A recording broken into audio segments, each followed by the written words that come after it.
Good evening, Nick. It is Wednesday, and you know what? You're right. Context is everything. Now, yes, I know that at no point in your last video did you mention anything about the term context. You did not mutter the word context, but that is the whole point. Context.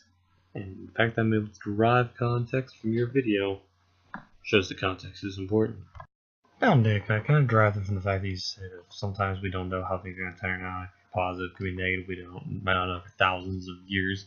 And that is the whole point of context. Like, without knowing the everything around it, the process, the outcomes, like, we don't know what an action holds. Let's face it, it's just like that in language in general. If I say a cat, a mouse, a monkey, and a chair, and just drop it at that means absolutely nothing to you.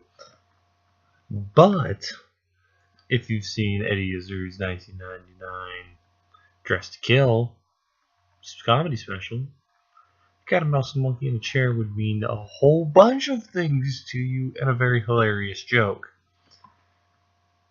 But if you do not have the context, then that phrase is absolutely meaningless. As a future society as compared to past societies, we're really blessed, honored, privileged, take your choice of word, to know what happened in the past, to be better people than the people in the past were, because they didn't see things the way that we do. They will never understand their actions in the context of what came after, because, well, they're dead. And dead people don't know stuff. So we, these awesome people, kind of awesome people, sometimes awesome people, are able to make better choices, hopefully, because of the context of knowing how things turned out in the past. And Nick, that is an insane burden to have, because we don't have the excuse of we don't know what will happen, and it sometimes seems really unfair. Now, I think it's good that we aren't going to recommit the atrocities of the past, but people are going to hold us and judge us differently to the atrocities of the past. Although atrocities of the past is probably not the best thing to even compare us by. You can even just be little things, like if you take something that doesn't belong to you, at one point in time, people were just like, yeah, there are people who steal stuff. That's bad. Hire yourself a samurai. Make sure that people don't steal your stuff. But now, if somebody steals your stuff, they are shunned and thought of as like the absolute worst kind of people for taking your stuff.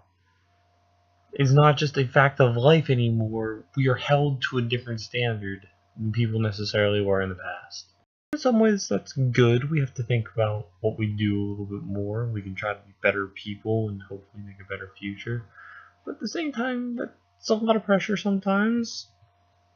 Because sometimes people do screw up and then we get harsher penalties than somebody in the past might have necessarily gotten. And that can be a little frustrating because while there's that experience of the entirety of humanity, our personal experience is still the same limited personal experience that any other human would have had at our point in life. And that's kind of a weird, unfair, but evolving standard. And who knows, maybe that kind of context is good.